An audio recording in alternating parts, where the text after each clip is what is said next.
Today, we talk about. All right, welcome back. I think I know exactly what episode we're on finally. I typically start this off by saying I don't know what episode we're on, but I am caught up with all the editing, I think. So I think this is, I think I just shot myself in the foot here. I want to say this is episode 29. So welcome, introduce yourself, my man. Hello everyone. My name is Pockets Graham. Hey. Yeah. All right. So I met you serendipitously, as they say, when I was catching a flight home from where I work in Iowa, and then my layover, literally right behind me, I'm like, who's this big jack black dude? Fucking Godfrey. And then I was like, dude, huge fan. Oh, you met him earlier in the day on the plane? That day. Hilarious. That makes so much fucking sense.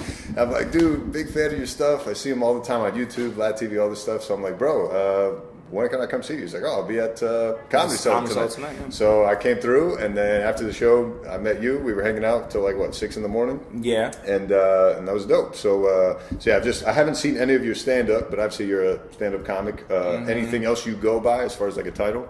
Writer, director, actor, graphic designer, carpenter, lighting designer, truck driver. Damn. Yeah, like a smorgasbord of shit. So. All right, so typically how I like to start is like giving us a backdrop of like your comedy background, like when you started, where you started, who inspired you, all that kind of stuff. So the first time I ever did stand up, I was 22 years old. Okay. And it was on a whim. It was on a complete whim. I was working on a movie in Scranton, Pennsylvania. Hey. As most people know, is the hometown of The Office, but they don't shoot in Scranton. Right. They all the titles in the beginning of The Office, they're actually shot in Scranton. Right. But like it's shot in a back lot in LA. Yeah. So, I was working in Scranton on a movie in the dead of winter, not being paid because like they didn't have it in their budget to pay me. But it's like, Pockets, you want to come along and we'll just give you a room and we'll feed you? I'll go, I ain't doing shit. Yeah, I'll come along. And I went and worked on this movie. It was called Forged, starring no one. But no. So while we was there, they had the entire crew and cast holed up in a Holiday Inn, but one of those big Holiday Inns with like the pool inside, where like the whole shit smells like chlorine when you walk in. It's like, wow, my eyes burning, right? And it also had a pub built into the Holiday Inn, like an actual like Irish pub built. Okay. So one day after shooting, we all get off set, get back to the Holiday Inn, and then someone comes to our production office, which was like a conference room that we were renting out for us. And someone's like, "Hey guys, there's a comedy show happening downstairs in the pub." And we all looked at each other like, "We got nothing to do. We don't got to be back on set till like 10 a.m. tomorrow. Fuck it, let's go get some drinks, and watch some stand up." All right. And at that point, I've only ever watched live stand-up once. Okay. And it was at my college, not a cool college. It was a community college in upstate New York. And where at? 'Cause that's where I'm from. Auburn, New York. Oh, okay. Yeah, Auburn, where they had their maximum security prison now. Gotcha. Yeah. So like, and the person that whoever organized the entertainment for the school that year, they got Artie Fuqua to come and do stand-up. And Artie is the first person I ever watched do stand-up live in person. Gotcha. And which is very eerie now, because like now I'm always with Artie, or whenever Artie's like a homie of mine now, right? At the time I was only like, 17, so, But anyway, moving forward again to the movie. So we go downstairs to the pub, the whole crew gets together, the cast comes together, even the kids, like we had kids in the movie. Okay. They all come to the bar, we all just sitting in there. They had their mother with them, so it's just like, But show proceeds, show's happening. 3 comics I've never seen ever again since that day, and I probably will never see. Right? So they're having their little show that it was produced. I know this now looking back at it. At the time, I didn't know anything. Right. It was a produced show that they put together, and they, decided to do comedy in a pub in a Holiday Inn. And the entire show, I didn't know this at the time, but I was heckling the entire show. I was tagging their shit. Yeah, man, you know how you get like the bargain brand cereal? I'm like, Cocoa Rocks, nigga. And like, I'm just blurting whatever comes in my fucking head, as I tend to do. And pulling a Donnell Rollins, as I like to say. Yeah, I pulled a little Ashley Larry. Ain't no harm in that. And I ran nowhere. It's like, I'm not interrupting your big show. I'm sorry. All right, and I was heckling every comic. I thought I was helping, but in hindsight, I was heckling. And they get to the end of the show. And the host, whoever the fuck he was, goes, "Oh, that's the show, guys. would anyone in the audience like to try to do stand-up comedy? That's hilarious. And I go, nigga, I've been talking all night. And I stand up and I go on stage. And like in hindsight, looking back, it's like that line was meant for me because I kept talking. Right. So he thought he was going to go, anyone in the audience like to try stand-up comedy? I'm like, yeah, nigga. I was waiting for you to ask. Right. And I get on stage, not a stitch of material. I have nothing written down. I just go on stage. So the first 12 seconds are very stark, very quiet, because I'm like, I don't know what I want to talk about. All right, so I start scanning the room. All right, and we're in a bar, so I just scan the room, and I found a fun fact out earlier that week about Scranton. That's where Yingling Beer was founded and brewed, is in Scranton, Pennsylvania. So as I'm scanning the room, trying to figure out what I want to say, I see a neon sign in the back of the bar, Yingling. All right, and I go, am I the only person that thought Yingling was a Chinese beer? And the room goes, because it's like local, it's pertinent, it hit. I was like, oh shit, nigga. I got a bigger laugh than all three of the comics that were on the show, right? The rest of that set wasn't very good. I think I remember one other thing I said, because I probably said it, I said it earlier that day, and it's not very good, but I said, you know that term, if I tell you I have to kill you? I think that term should be abolished and replaced with a new term. And I think the new term should be, if I tell you I have to fuck your mother. And it only helps if your mother's within earshot, you know? I think I got a chuckle, but I think that was the last thing I said on that stage. But yeah, after that, I went back to working on the movie. Nothing changed, and I didn't pursue comedy after that. All right, so back in New York, I decided to leave New York to escape winter because of depression. I have seasonal depression. I have since I was 18, every time September hits, it feels like my personality checks out and it's just all is left as a husk. Is it like the same day every September? No, but I do feel it. Like it's hard to explain to people because it's like, it doesn't make any sense. It's like I feel it. So like I would feel every September like my energy just plummets. And all of a sudden, I can't talk to people. I can't form sentences. So I just what I chose to do was just sequester myself and just hibernate for the better part of lack of a better term. Where'd you grow up? The Bronx. In the Bronx. Okay. Yeah, like the end of the Bronx. So when did you start feeling this? Oh, I had 2 little brothers die on Christmas Day. Oh shit. Yeah. My father got married to a woman that he liked or loved rather, had a kid with her, my little brother Cadian Graham, and then I believe Cadian was 7, and he got her pregnant again, and his second son his second son with her was on the way. Okay. So I believe she was 8 months pregnant, right? And then she decided to take a trip to Jamaica to go see her father, and my father had to stay in New York because he had to work. So she takes Katie and my brother, and she takes her pregnant self, and they go to Jamaica. From what I was told of the story, they get in a cab in Jamaica, and the cab was overcrowded. I heard it was like 9-10 people in the cab. What? Yeah. And the driver drove mistakenly off a cliff, and everyone in the car died except the driver, of course. Get the fuck out. So my father lost his entire family in one stroke. What the fuck? His new family, rather, not because he still has me, but like he barely has me. But lost his wife, his pregnant wife, and his new son or his 7-year-old son, and I lost my brother and my brother to be. He didn't even get a chance to really even see anything. Right. But still count him as a brother because it's like, it wasn't his fault. Sure. And you feel like that plays a role in this? Oh, yeah, no. After that, like... How old were you at the time? I was 17. 17, okay. Yeah. So when that happened, it hit me hard. And it hit my father harder, but my father's a hard ass, so, never really cried. But so what I noticed after that, like the following year, it got to winter, right?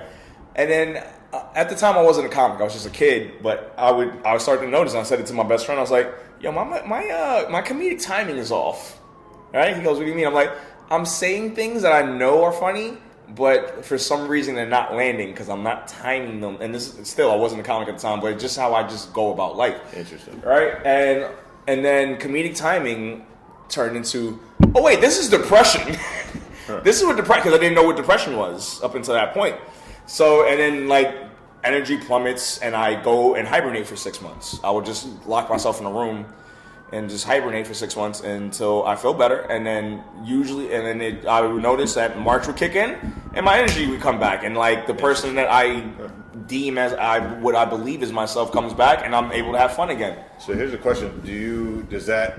Because you said September and now March, so does that window ever change? Like especially with global warming and different that brings patterns? that brings us back to comedy and like me going to LA. So like at 23. At 23, I decided to move to LA because I'm like, there's no winter there. Okay. I might be able to trick this shit, right? And I go to LA, and the timetable got rearranged, right? So like I was like, I got into September. I'm like, I still feel great, right? And then like I believe it was like April. All of a sudden, like holy shit, depression is here. Like it found me, that motherfucker. It's like overdue. Right? Yeah, like no, because it just tricked it for a little while. Right. But then so it rolled over minutes. It just rolled. Yeah. It's just fucking freaking fire miles. It's like nigga, I'm gonna get you. So like April hit, all of a sudden I'm depressed and I'm locking myself in my room in LA. And I was living with my cousin who's my best friend and 2 other people. And yeah, and then I just did the thing that I do in New York and I locked myself in my room. So at this point I moved to LA. I moved to LA at 25, and 24.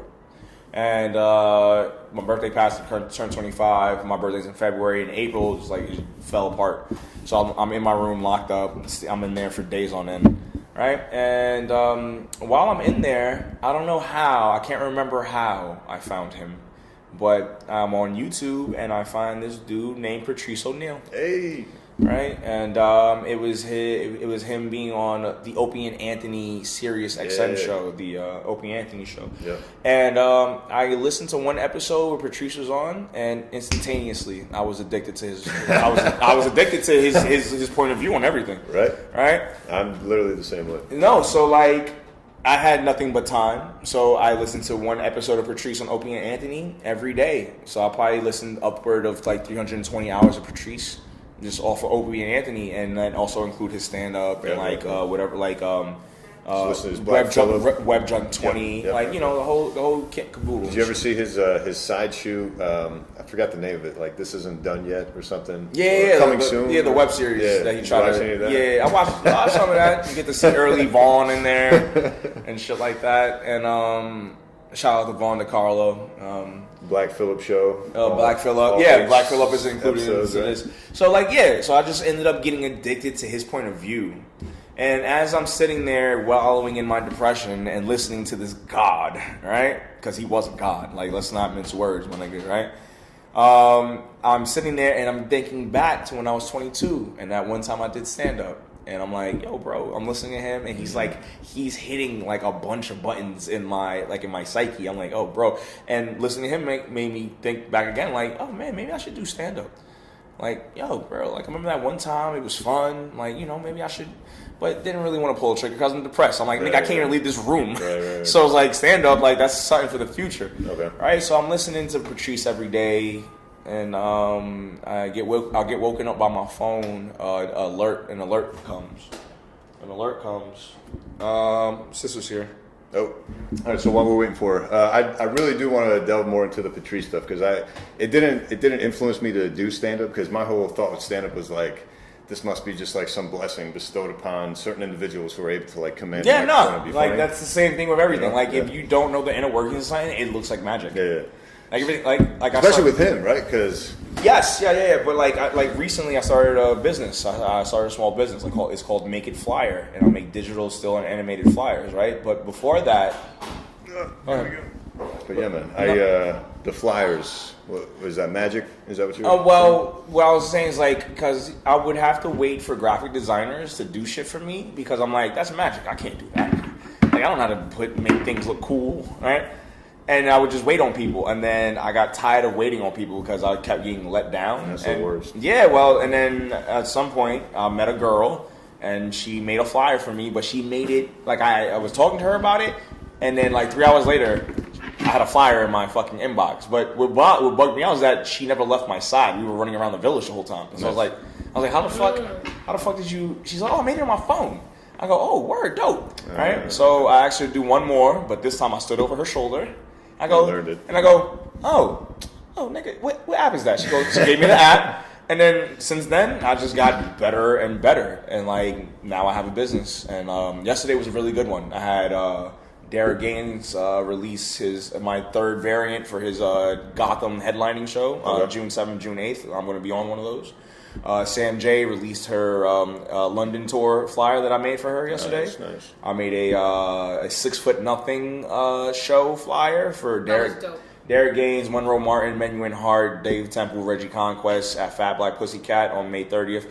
That one was really nice. Like I did something different. Like I'm trying to like push myself. Quit bragging, man. I'm just trying to push myself to like be better, bro. Nah, that's good. Well, That's since good. we're bragging, I'm the one who also gave him the idea. Hey. No, well, let's not This mince is what words. happened. Why don't you introduce yourself first? Yes, since, please. Hey, I'm folks Buckets. don't know who you are. My real name is Cheyenne, but I go by Buckets, especially when I'm with my brother. Is there something Buckets. to that? The pockets, buckets. Like, is there an inside story that I'm allowed to ask Well, about? I'm a basketball player. Yeah, okay. like she He's was. not a pool player though. I am a pool player. How dare you, bitch? I got a pool cue. How dare you, hoe?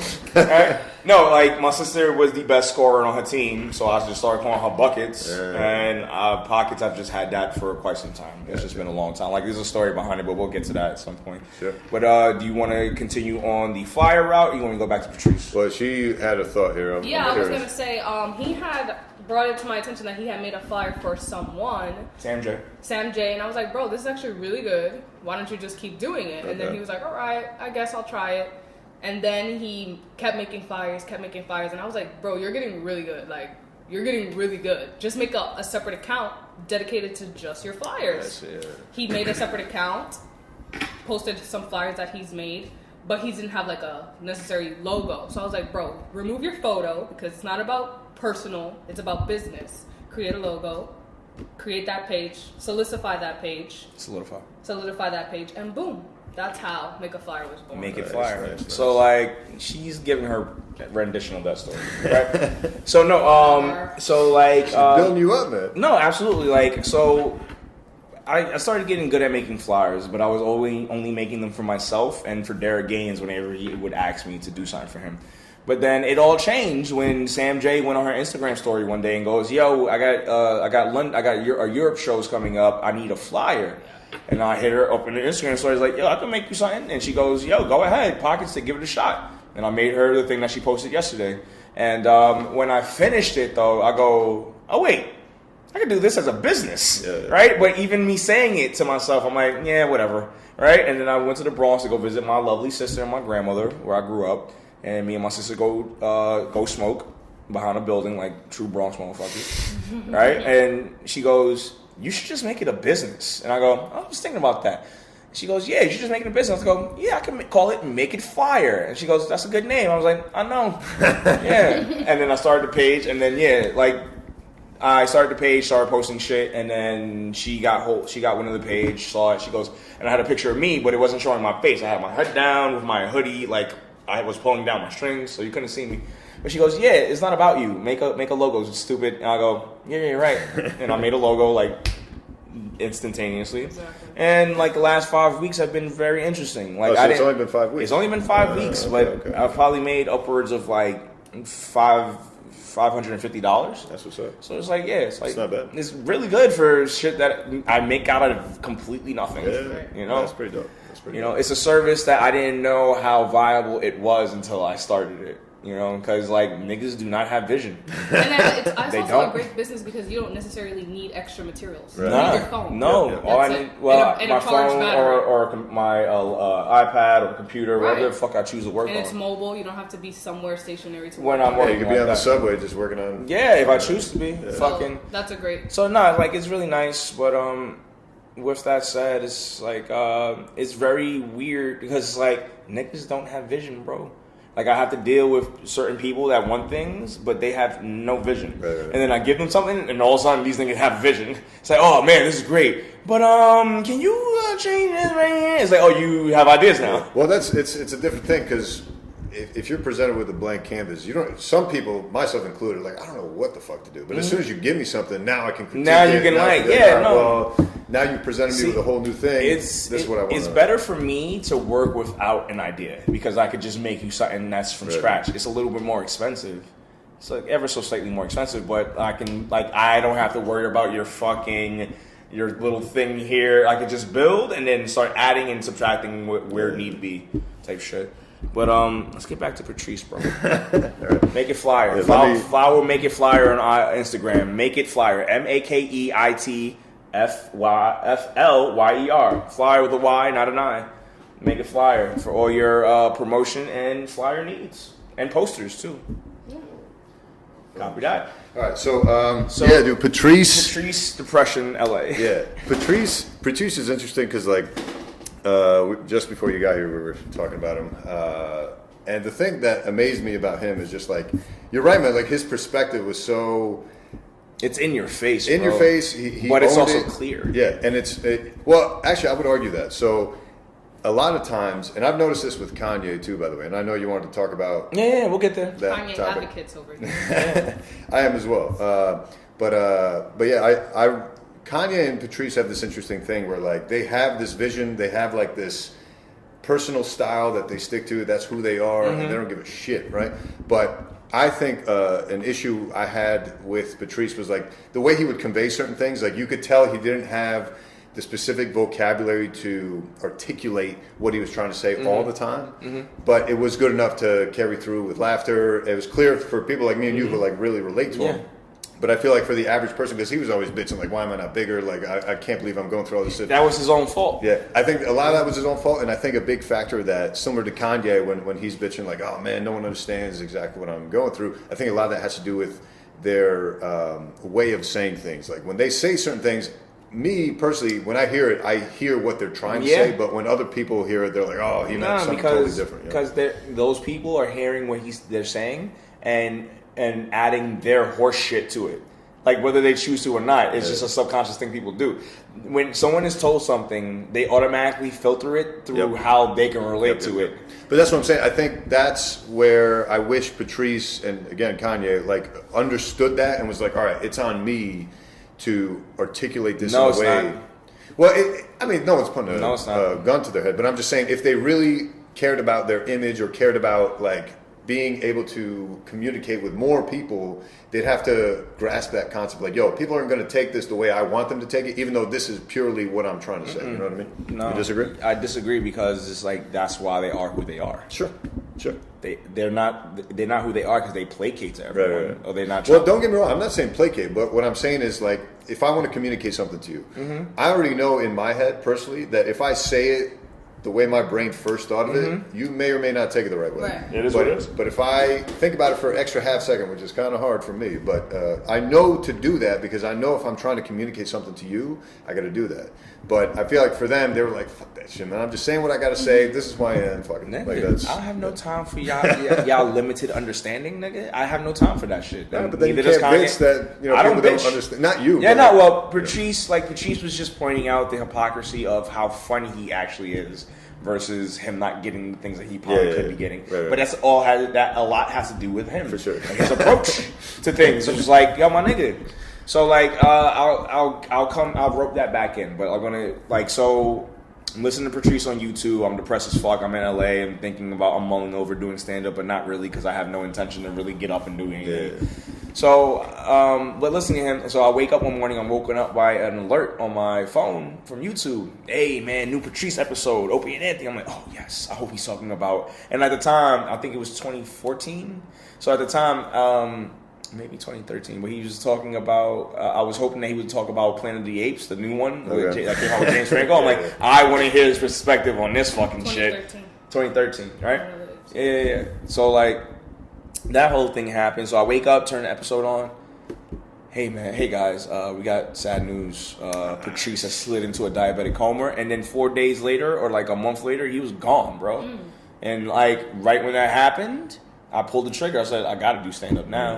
And it's not like I'm not trying to replace Patrice. I could never. But he was my inspiration. And then when I saw that he died, I was like, I kind of owe it to myself to do this now because he incepted my mind with the thought of doing it. Right. And now he's gone. So it's like I'm gonna do this for myself now.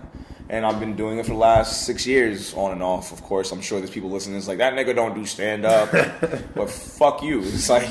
Well, I mean, from everything you said earlier, you do like 8,000 other jobs. I do it sounds 8,000 like, other so, things, yeah. It's like I lived an entire life before stand-up. Yeah. And I got to ask you about the truck thing. Like, what are we talking, like 18-wheelers? Like, what 20 foot, 24, Holy yeah, shit. 20 feet, 24 feet, yeah. It's like a special licensing, I'm guessing. No, not Really? at all. What? Yeah, no, it's No. it's a commercial vehicle, and it doesn't take diesels, regular gas. It's like driving a car. It just happens to be long. That's it. I don't know about that because I see some of those trucks driving. I'm not in the driving streets tractor. here. Look, you need a license to drive tractor trailer. Oh, okay. I wasn't driving tractor trailer. Gotcha, It's a box truck, so it's like it falls into the realm Still, of. man. I mean, even a U-Haul I had coming down here, I was like, man, this is annoying. Like, Nah, this bro, is- that shit is easy, bro. for I roll weed and drop in the city when I was driving and when I was working. Yeah. But yeah, no, like I worked in film production for 8.5 years. Yeah, is that?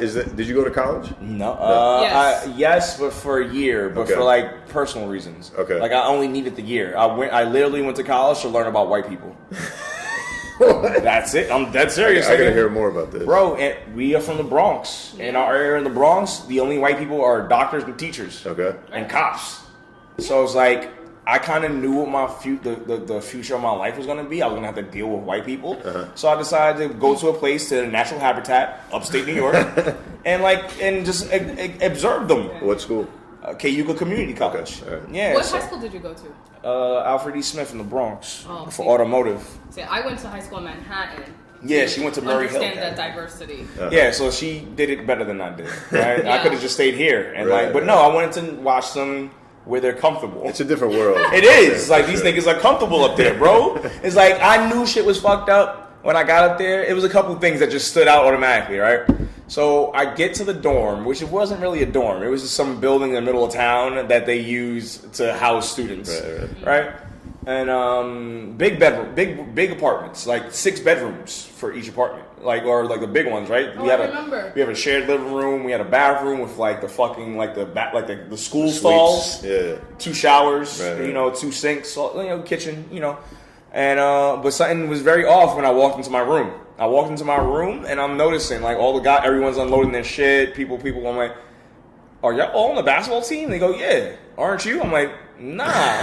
All right, so I go downstairs to the manager, Sheila, big 41-year-old white lady from upstate New York. So she's a mess, right? A whole fucking mess, right? So I go downstairs. I go, yo, Sheila, hey, how you doing? I'm like, I'm good. Like, I'm just curious. Like, is there a reason I'm in the basketball team dorm room? She goes, oh, you're from the Bronx. Wow. And I was like, I don't need to hear anything else, bitch. Like, oh, because I'm from the Bronx and I'm black, I must be here to play basketball. I must be here to put a hole through a hoop, through a circle, right? You know what? I wouldn't even complain because I love basketball, so I think it'd be kind of cool. Oh to no, have a nigga, I would. basketball team. You know what? I'd rather have not been in that fucking room. Really? Because look, those guys are great. Actually, yeah, because you came to learn white people. White shit, people, right? so I'm surrounded by niggas now. It's like, nah, this doesn't help my cause in the slightest. Okay. But there was also this. I loved a lot of those dudes in that room, a lot of dudes on the team. One kid in particular, he's probably my favorite of them. But he had this one thing he would do, and it was the most annoying shit in the world. He would constantly, every night, go to sleep to the Michael Jordan documentary DVD. What the So nigga, I would, and like he had a little TV. He had like a little 14-inch, 15-inch monitor with a DVD player built in, right?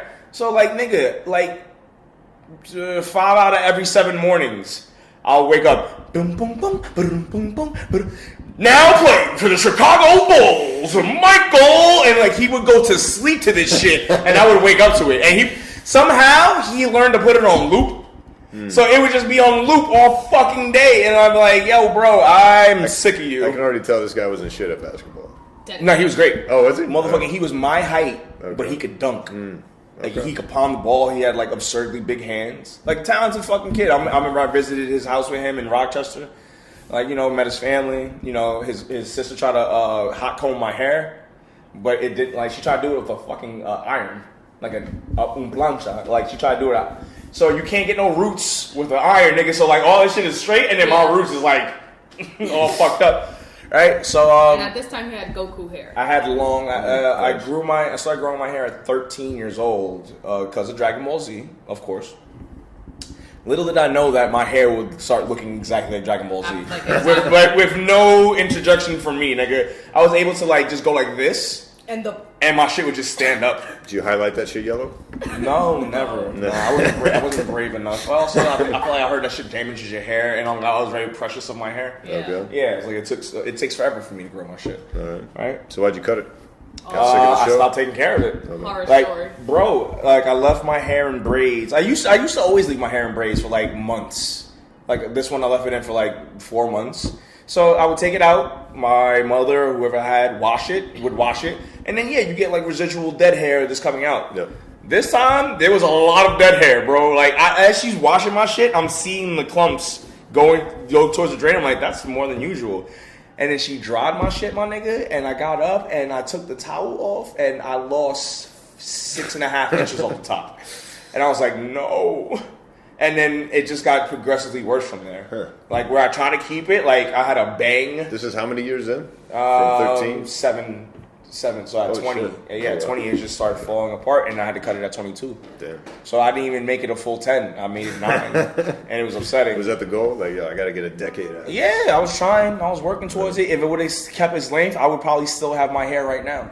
But whatever. It wasn't meant to be. All right. But, So how much more, or I need to know like the top 3 things you learned about white people. I'm curious about this. All right. So like I'll reference one more well, you know what, 2 more situations. One is minor, the other's major, and this is where the majority of my lesson came in. And also I'll go, all right, I'm done. I don't need any more of this. So I remember, after Sheila and that whole shit, like while I'm in the basketball, she's like, oh, you're from the Bronx, nigga, you're black. You must be here to sell drugs and fuck women. All right. Yeah. So it's like. So I remember I was chilling with one young white woman, right? And she's from upstate. She's from there, right? So that means she didn't have any black people in her graduating class or in her school. And I'm chilling in a dorm room with her, and we're chilling, we're just talking. It's just me and her. And I go to yawn, and I go, right? And she goes, oh my God. I go, what happened? What's good? She goes, your tongue. I was like, what about it? She goes, it's pink. I go, what color? Wait, hold on, huh? What color do you think it was? It's like, oh, I didn't know. It's just like, I didn't think it would be pink, though. I was like, white people are the greatest because they don't need to know, like, they don't need to learn. Like, one question, I remember, like, there was a room full of, like, these goofy white fucks in a dorm room, and I just decided to come in and start to ask questions. I was like, yo, who in here of y'all have seen the movie House Party? They had no frame of reference, bro. I said, kid and play? They go, what are you talking about? Kids at play? Are there kids playing outside? I'm like, all right, cool. That bothers me because it's like, brotherfucker, I've seen Pretty in Pink, 16 Candles, Ferris Bueller. To be fair, there's a lot more white movies, right? Well, that's how the system is designed, Sadra. But also, watch this. I like those movies. I'm a big John Hughes fan, bro. Sure. Like, you know, I like his work. I like a lot of white shit, right? But it's like I took the time to watch and like it. Right? Yeah, I was gonna say, when you're watching these white movies, are you thinking like, oh man, I gotta meet some real white people? Is that where the inspiration? Well, you know comes what? from? Watch this, right? Watch this, because I grew up watching movies. Like I've seen currently, I've seen 51,805 films in my lifetime, right? Christ. So I was like, I noticed like this was one thing about high school movies, the white high school movies. Talk about it. Lockers in the hallway. Listen, bro. let me tell Right? you. So I'm Sounds like watching. a very strong opinion. I'm watching all these white high school movies, nigga, and there's lockers in the hallway, and I'm getting excited. I'm like, nigga, I want to get stuffed into one. All this shit, right? I want to get my mirror in it, decorate. All types of shit. All types of shit. New York City, we have 800 high schools here in the 5 boroughs, right? Right. Sometimes there's one building with 4 high schools. Yeah, they cut it up. They'll What? they'll make mini schools inside of a big school. Okay. My But- campus on 33rd Street and Park Avenue was known as Norman Thomas. It used to be 8 floors, all dedicated to Norman One Thomas. school. Now it has 5 schools. Oh shit. And I think every 2 floors is a school, minus like the Are they gym like floor private and the schools? no. What's No, the- they just very divided public. them But into why? specialty Why schools. not just specialty school? Okay. Who knows? Is it like a Yeah. magnet school situation? No, No, it's, public a, school. it's a regular public, Public school, school. but I can't be caught on the 7th floor because that's trespassing. What? All right. And there's no lockers in the hallway. So that's the one big revelation, like, right? Because the like, lockers are in the classroom. yeah, you in the back. bro. Oh, I've seen this, yeah. 800 fucking high schools, right? I'm like getting like geared and like ready. Like, nigga, I got a locker in the hallway. Like that was a really big thing for me. I don't know why, but it was like a big Me thing. too. And then you get to school and your locker's in your homeroom, And it's half a locker. and there's no lockers in the hallway. I had a nice locker. Big I'm one, sure you did, you piece of clean. shit. I bet you they let you out. Did they let you out for lunch? Don't tell me. Oh, this. like outside? Yeah. Nah. No? I mean, Okay. people snuck out all the time. Nah, like did you have a quad? No. Faggot. All right. Right? No, it's like, so that was a big thing, whatever. But, yeah, no, so what's the biggest things I learned? So, I've never been arrested in New York City, right? Which, for a lot of black people that grew up here, nigga, that's like, Guilty. it doesn't happen. Guilty. You can be Something mistaken. serious or? No, very minor. Okay. Smoking pot. Like, Oh, okay. Yeah, Bye. like little shit. The usual. Right? I've never been arrested, though. Right. Right? Fucking, and that, like, it's a weird thing. It's like, you tell people that's like, really? Like, I've never seen the Tombs. I've never seen Central Bookings. I've never seen the inside of Rikers when I'm not visiting. Right? It's like, you know, it's like a bunch of of the shit. above. None of the above. Right? So, I'm in upstate New York now. Right? This is actually hilarious. A bunch of things led up to it. But, like, all right, so at the dorm that we were in, that I was staying in, I decided to move out. Because one night, there's something happened. So, like, that night was a weird night, right? So, like, that night I threw a pool ball into a fucking vending machine. Everyone, like, ransacked the fucking vending machine. All types of shit, right? Okay. I go to sleep. I'm like, that's the highlight of my night, nigga. I'm going to bed, right? I wake up the next day, and, like, I go to my homie's room, and, like, everyone is dressed in black. It's like the daytime. What? Everyone's dressed in black. It's like 11 o'clock in the morning, and niggas is up. You can tell niggas did not go to sleep. I go, yo, what's up? Yo, did something happen last night? He goes, yeah, something did happen last night. What happened? He's like, so we broke into the manager's office, Sheila's office, and took all the records and took them 2 towns over and burned them. What? And What? no one, after that, no one had to pay rent. Ah, interesting. Right. So it's like, I got to keep my fucking, my school check came in. I was like, I'm moving out. I ain't giving y'all niggas my money. They had bed bugs in the mattresses because they were old and they didn't care. It's like I was getting bit up every night. All types of shit. I would end up sleeping in random places. I would end up sleeping in like the laundry room on top of the fucking like washing machine and shit. Cause it's like, and then nigga, I had a reputation like that nigga will sleep anywhere, and I'll sleep anywhere. It doesn't matter. So like after that, I noticed like me and my boy, who was probably like the main nigga to do all that shit. Like they had a barrel fire with all the files. Okay. Right. So after that, the building had to ask everyone to sign new agreements, and I was like, nope, fuck you. I'm keeping my money. I'm moving somewhere else. Sure. And me and my boy moved to another spot because he got into some shit. Like he hung a hanger on his water pipe in the room where they had like the sprinklers. Yeah. And like it broke and like it flooded his room, and they blamed him for it. Well, they tell you not to do that. Yeah, sure. All right, whatever. I used to be an RA, the resident assistant at my Oh, college. you're gonna love this story. All right. Hit me. So we move down the block to some like little thing that just for us. You know, we got a bed, we got a couch. You know, we got our own spaces. We're never there. And also some of the soccer team lives upstairs, so we up there Okay. watching TV with them and shit. I got to love soccer, fucking with them. Yeah, that's what I was gonna say. Yeah. Basketball's not even his choice So of sport. It's yeah, soccer. nah. So we end up. So all right, me and Sharif is banned because of the pipe thing. I move out with Sharif. We go get an apartment together. So there's a party at the dorm in the soccer boys team dorm room. Them niggas is lit. They got money. They chilling. They got big old screens in their crib, all types of shit. So I was like, yo, man, y'all come to this party? He's like, yeah, nigga, we come to that party, bro. We go to the party. Party lit, nigga. Party, nigga. Smoke weed. Niggas chilling. Drinks. Da-da-da-da. Sheila, good old Sheila, right, took the weekend off to go be with her 19-year-old boyfriend. Mind you, Sheila's 41.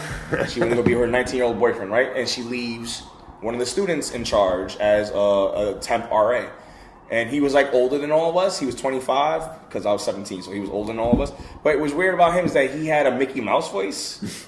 He's like, so like the party's happening, and then get the knock at the door, and it's this nigga. Let's call him Mickey. Mickey, yeah. Let's call him Mickey, right? So Mickey comes to the door. Hey guys, so you can't be really having a party right now. Like Sheila said, no parties and all right. So the captain of the soccer team comes to the door. He goes, he's English. He goes, mate. He's like, yo, mates, like you could just come inside, have a good time, like have a bloody good fucking time. He's like, you don't need to call her. Da, da, da. He goes, oh no, I'm gonna call her. Blah, you shouldn't be doing this. And he goes, bro, I fucking hate those people. yeah. And then he goes, bro, I'll get you some head right now. Just come inside, bro. Like, just chill, just have fun. He goes, no. And then and then I'm like, so the doorway's here, my English homie's here, the RA nigga's here, and I'm standing between them like this, right? And my English homie hears one more thing he don't want to hear, and he was close. I've never seen a nigga headbutt someone. I was this close to that shit. Like, he squarely smashed his shit. Instantaneously, this motherfucking shit starts leaking. Right? He headbutted from a soccer player. Yeah, he's English. He knows what the fuck he's doing. Oh, he had technique. Yeah, he had technique, my nigga. He headed that shit right into the goal. Wow, nigga, hold that. Right? It fucks him all up. He's like, the floor is wet. He slips. It looks all clumsy and shit. I'll start laughing. I'm like, I've never seen no one headbutt him before. That was great. Right? So he ends up going upstairs and calling Sheila. And Sheila comes, and she comes with her boyfriend. Nice. Her 19-year-old boyfriend, right? Lord. So she starts clearing out the party. She's like, everyone out! Y'all know you're not supposed to be doing this. I thought you said she was out of town. No, she just went to go have the okay, weekend. gotcha, She was in town. Gotcha. She's a loser. She don't got nowhere to Okay. go, nigga. So she comes, breaks up the party. You can't, you know y'all shouldn't be doing this. So me and Sharif make it to the door, and she sees Sharif. You know you're not supposed to be here, blah, blah, blah. He goes, yeah. And he's just walking away, just missing her.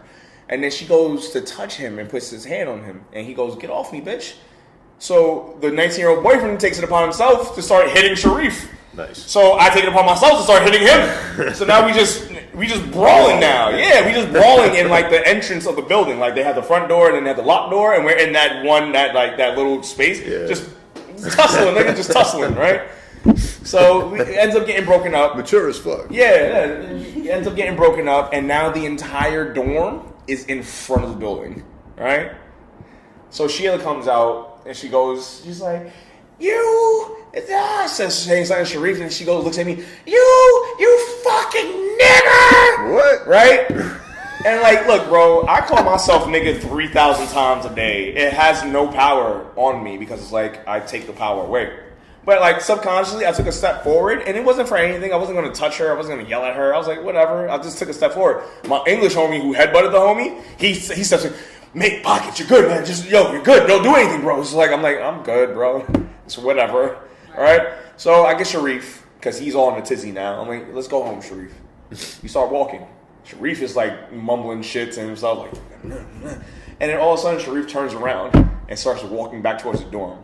But he doesn't go towards the front entrance. He goes to the back entrance. And I'm like, and I can't stop him. So I was like, I don't know where this is going. So I was like, let him just blow off the steam he needs to blow off. So we go to the back of the building. We get in because we still have a key.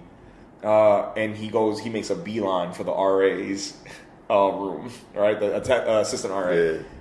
Gets in his room, nigga. A computer monitor went through his window. Oh, he shit. just starts trashing this nigga's room, bro. And I'm outside the door frame, like, right? And then one of the roommates to the RA nigga, he's like, pockets, please, man.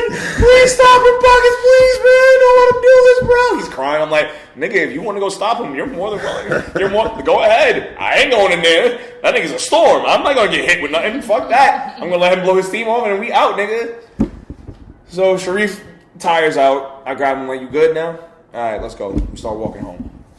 On the way home, a cop car pulls up on us. All right? Hey, you two guys. Yeah, officer. Hey, what's your name? My name is Robert Sanchez. And then Sharif said some other shit.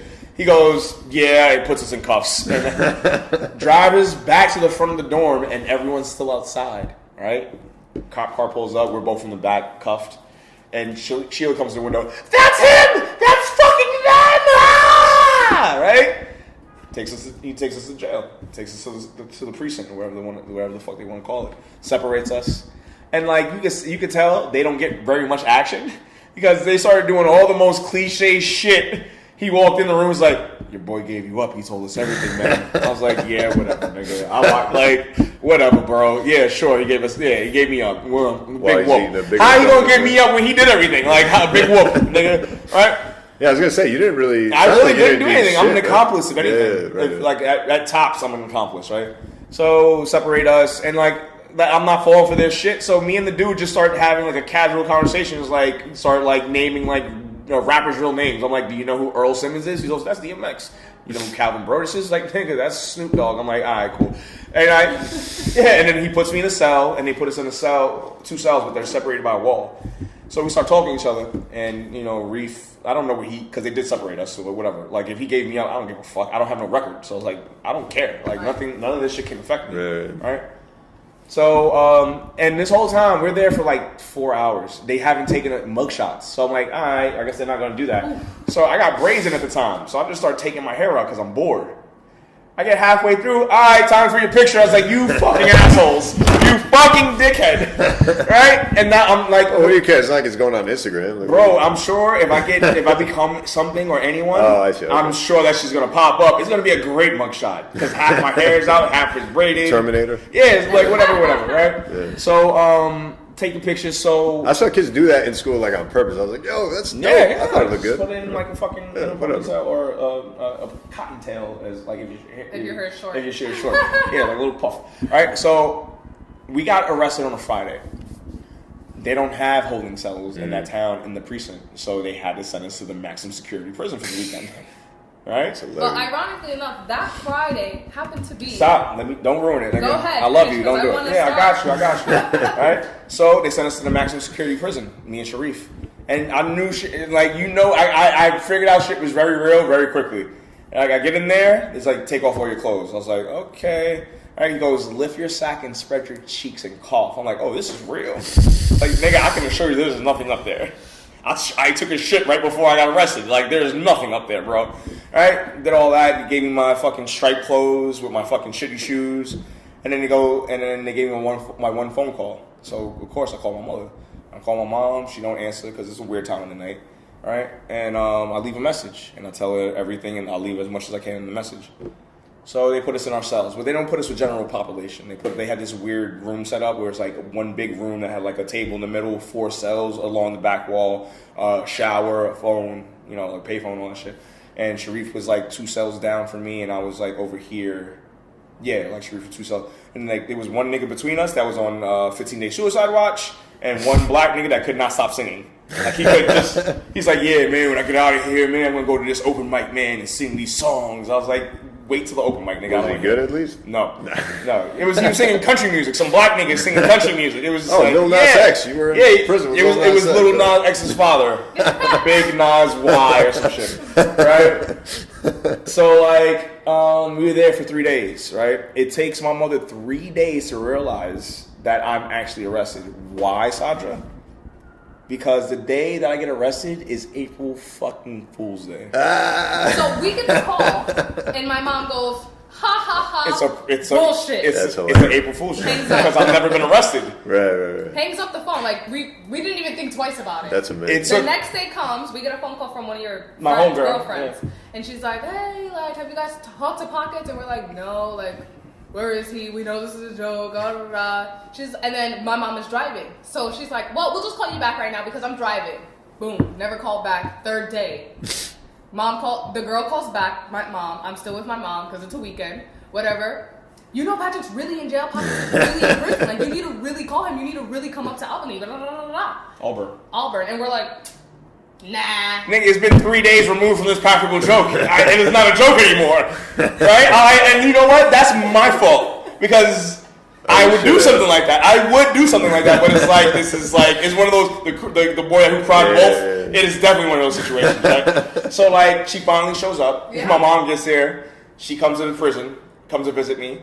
And, like, we do the fucking...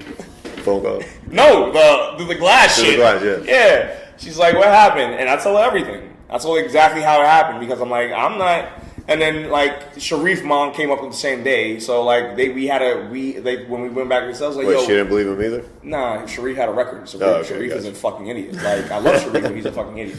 All right, so we get back to the cells. He goes, That was just so he funny. goes, yo, what'd you tell your mom? I'm like, nigga, everything. Yo, why would you do that? Cause I ain't do shit. Nigga. She's more afraid of the moms than the Yeah, police. nigga, I'm not. Yeah, so like we get our court date, right? We get to the courtroom. No, before that, so like there was a couple funny moments in the cells. Like the COs, the correctional officers, I go to him like, "Hey, Mr. CO man, is it possible I can get a phone call?" He goes, "Fuck you!" I was like, Jesus Christ. Like, all right, that's how you feel, nigga. Cool, whatever.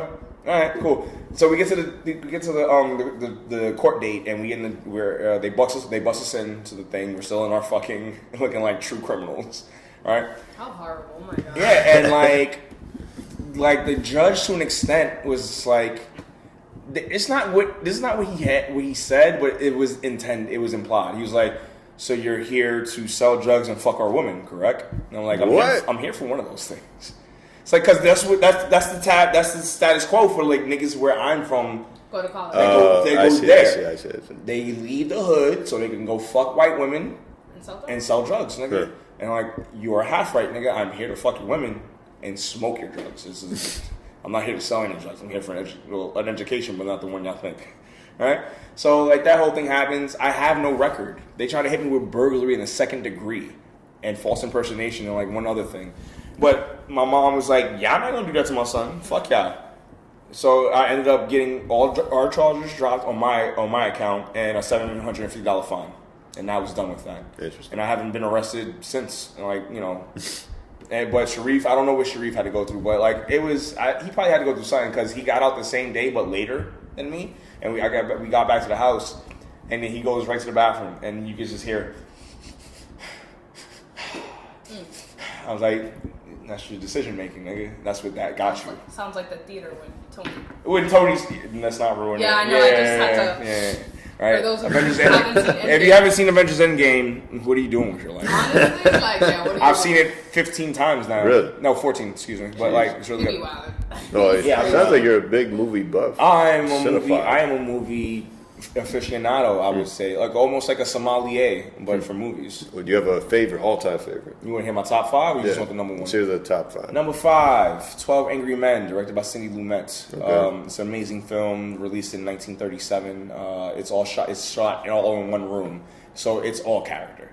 Right. Number 4, Birdman with Michael Keaton, directed by He Inarritu. loves that movie. It's really good. It's a good movie. He's For trying to make me. me watch it so many times. I'm just like, bro, It's honestly, fine. I just can't relate. It's fine, my nigga. I ain't mad at you. But nah, that movie's really good. It does a couple things I've never seen before, and I It just was like well it. shot. Yeah, thank you, sis. Yeah, I don't know what. I don't know what that is either. Number 3, Fresh. It's a movie from 1994, directed by Boaz Yakin, produced by Lawrence Bender. Lawrence Bender produced another film that year, Pulp Fiction. So like that was his 2 releases that year. Gotcha. Fresh and Samuel L. Jackson happens to be in both. You know, it was, wow. yeah. So Fresh is really good. Number 2, Akira, 1988, an anime Japanese animation film. If you were watching today, if you've never seen it before, you would think it got released yesterday. That's how good the animation is. Didn't Supreme recently do a collab Yes. with that, right? Yes. Yeah. Yes. Okay. All right. Number 1, the one above all, Who Framed Roger Rabbit, directed by Robert Zemeckis. It's Interesting. it is the literal precursor to what films are now. Motherfuckers acting to absolutely nothing. And Bob Hoskins didn't have a template to even look at. Do you hear that buzz? I heard something. It's like, oh, it was a car horn. No, I'm hearing like. No. Yeah, me too. Oh, there's a bug in here. You see that? Oh, that's what it is. Okay. The mall. Yeah, she was driving me It's crazy. in here? Yeah, you'll be alright, sis. Alright, you'll be fine. Sorry. I Yeah. don't That's need to be right. the girl, but I like, know. I hate I don't that like too. bugs. Yeah, and I hate that too. But this is the only window space the I only got, window. and somehow it found its way in here. But Well, what since do we're you- talking about movies, I would like to mention I want to go back real quick. 'Cause Go back to you being college and this white girl not knowing that your tongue is pink. That brings me to the movie mid-90s. Have you seen it? No. Well, there's like this one part where I always forget the black guy's name. I'm so sorry. Cal. No. Whatever. His real name is Nikhil. So Wait, Nikhil- mid '90s? Is that the new Jonah Jonah Hill Hill movie? film. Okay. Yeah, so Nikhil. Nikhil, he's like the only black character in the film, and there's another character called Fourth Grade, and they're like just having like a session where they're like getting real and just asking each other questions. So 4th grade goes, yo, whatever the black guy's name is, do black people get sunburn? And it was just like, is that even a real question? I was really in the film like, wow, white people are really weird. To play devil's advocate, I think it's a fair question because if you think about it from their perspective, if you don't know black people, yes. Yeah, if you don't, I guess. You know. But it's the sun and it's skin. That's it. Yeah, but it's not like about pigmentation. the way it burns, it's about sun the and way skin. it burns them, it burns us a little different. It takes a lot more for us to get toasty. Right.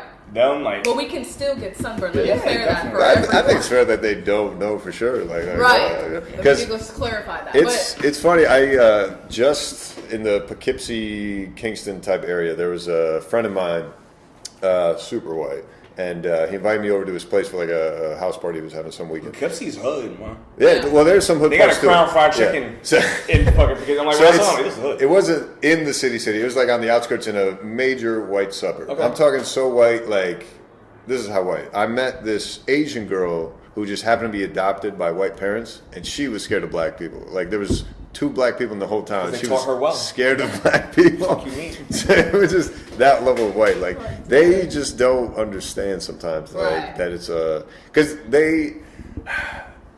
again, I'm from upstate New York, so like when I'm interacting with people, it's just way more homogenized as far as like what they're exposed to and stuff. Yeah.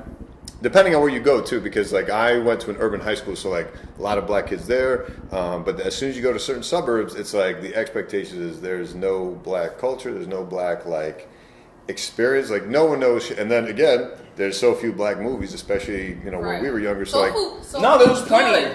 Black movies. Sure. That's the film. No, there was plenty. It's just that they have no inclination. Fewer, yeah. No, it doesn't matter. Like I said, they're not as good. Like you No, shouldn't be watching Tyler Perry is what I'm saying. I got you. But it's like this nigga at that time. There was plenty. Like because this was what I was 17. It was like right. There was how many house parties? 5. 4.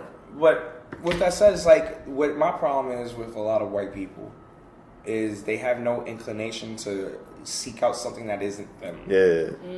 At all. Actually, I would debate that. No, I'm not. Well, people of a certain exposure in upstate New York, they have. No, there are those types that are like very insular. Yeah, they don't go watch Boys in the Hood. Yeah. They don't go watch Men's Society. They Right. don't go watch fucking New Jack City. Like I would say these names to someone, and they would be like, "What are you talking about?" It's like these movies are classics. These movies are fucking straight classics. And they're good. And they're good. Hustle but it's and just Flow. like Hustle. No, I wouldn't count that one. Yeah, that's not too Okay. Yeah, it was alright. Nah, but I don't know. But let's get to the thing I was referencing in the sneaker closet. Sure. Actually, right before we do that, I want to throw this at you. Please do. So I don't know what it is about me where like black people actually like me for some reason. Do they? Ever since I was a kid, black people and fat white ladies like really are drawn to me for some reason. But the women are more You drawn have to a me. big cock? I've been told, I guess.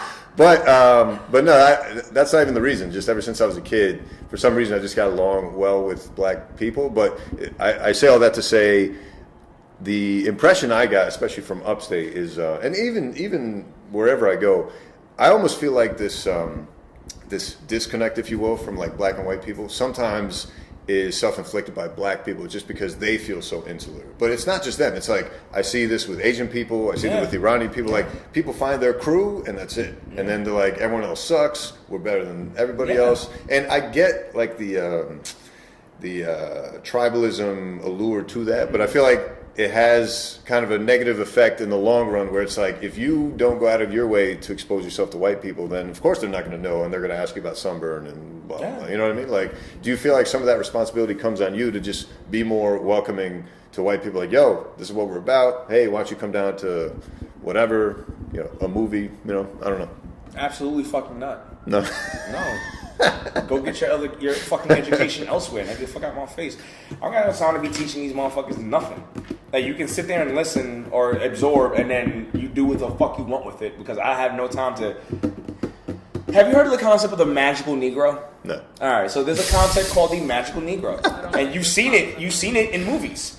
Morgan Freeman has done it many a times. He's played the most magical of Negroes. He played God one time. Right? Love that. Look, Will Smith in Legend of Bagger Vance. Like fucking almost. There's a lot of other examples, but the magical Negro and the The fucking lot in life of a magical Negro is to help some white person achieve their best personness. Sure. And like I'm writing a show about that shit right now. It's just like I don't want to be your magical Negro, bro. I want to help you. Well, I'm not saying that. I don't want to be your fucking unicorn. Sure, but I don't even mean that. I'm not saying, hey, set up a foundation. Like, no, I'm not saying that. I'm just saying, I just get the impression, and it's not just black people. Like I said, it's like all different groups of people. Yeah. That like they don't even attempt to go out of their way to like be a little bit more inclusive. I you know get what it. I mean? Like, look, man. The only reason I interact with people that the people I interact with because it's out of necessity, out of my job. Circumstance. Yeah, it's just like I could choose not to, right? But I'll choose because I want to be. I can be, and I am that person. Okay. It's like fuck you, go away. Right? I don't know. I guess I'm from like a younger generation. Yeah, obviously. she's a decade younger than me. No, okay. Yeah. So, like getting the experience of another person's culture is kind of more. But I also put myself in the predicament to do that. Like I said, I went to school in Manhattan. Right. I was going to ask you about that because, but yeah, go ahead, finish. So yeah, going to school in Manhattan, you get a lot of different exposure. types of people. Yeah. You get Asians, you get Hispanics, you get blacks, you get whites, you get other like things I never even heard of, like Bulgaria. Yeah. Like that's real. I thought that was just like in Germany. No, that's like its own little whatever. But like I said, I put myself in that predicament because I like being in the Bronx. You will get stuck in the Bronx. Yeah. So that's the issue. Never left the Bronx. Yeah, there's people that don't even know what a 7 train is. Like they don't think that the S train is a real thing. Yeah, I said my homie I gotta get on the G train. He's like, the G train? What song is that? And I was like, alright. So it's like I more so would like, but I feel like my generation couldn't like relate. We would like to put ourselves in that predicament where we're involved in all these different types of cultures, especially like for the creative like people that I do surround myself with. Yeah, it's beneficial for us to understand like how Asians design this, or how people from Bangladesh do this, or how Bulgarians do this. But I put myself in that predicament, and I enjoy it because now I get to understand, and I feel like that just makes me a more well-rounded person. You want to be knowledgeable about things outside of yourself. Exactly. But that's a personal journey. Most people don't have that journey. Right. They're comfortable where the fuck they are, and they're going to be. And that's the problem, because you said like a lot of people, not just black people, but especially Hispanics. I know many Hispanics. We're Puerto Rican. My grandmother. If you don't speak Spanish, obviously you can't be her friend. You know what I'm saying? And that's just a fact. I'm barely her grandson. Literally. I don't really speak Spanish. Literally.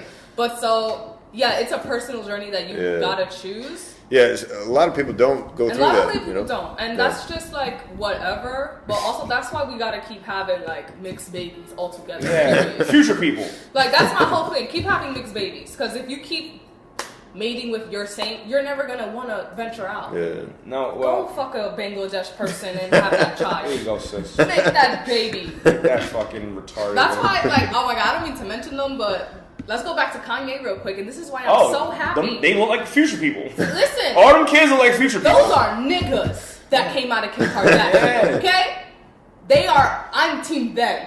I don't know about the Kardashian, but I'm team Wes's.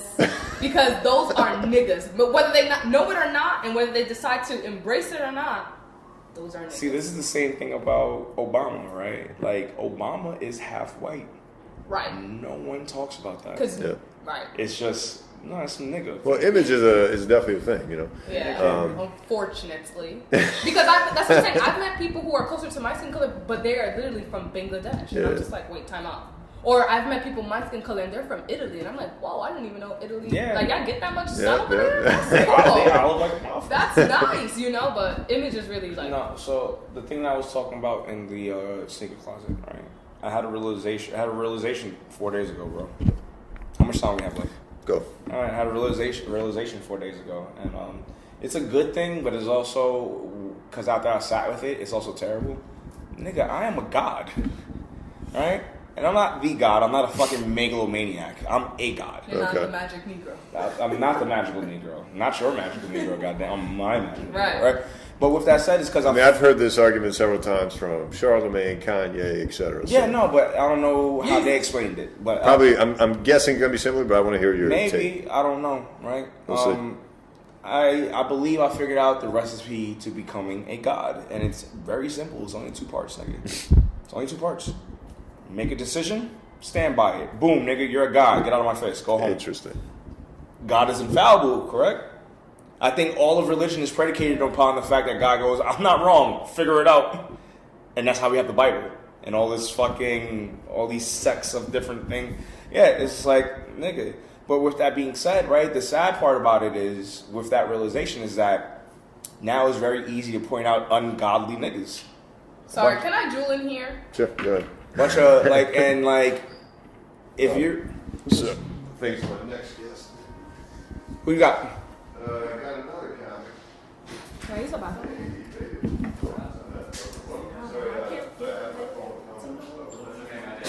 Hello. It's cool. Your bathroom is... Right there, that first door. Yeah. That's an interesting take, man, because... No, well, I think the ungodly, how you become ungodly is you are constantly wavering on your decision making. I got no time for them niggas no more, bro. Okay. Get away from me with your undecisive ass, nigga. Who allowed you to be in my presence, nigga? Remove yourself post haste, nigga. So why does that extend into God, though? Why can't that just be, yo, I'm just real? Whatever words you want to use, nigga, you can use them. No, I'm just curious why you use the word God. Because it's clear. It's clear. People know what God is.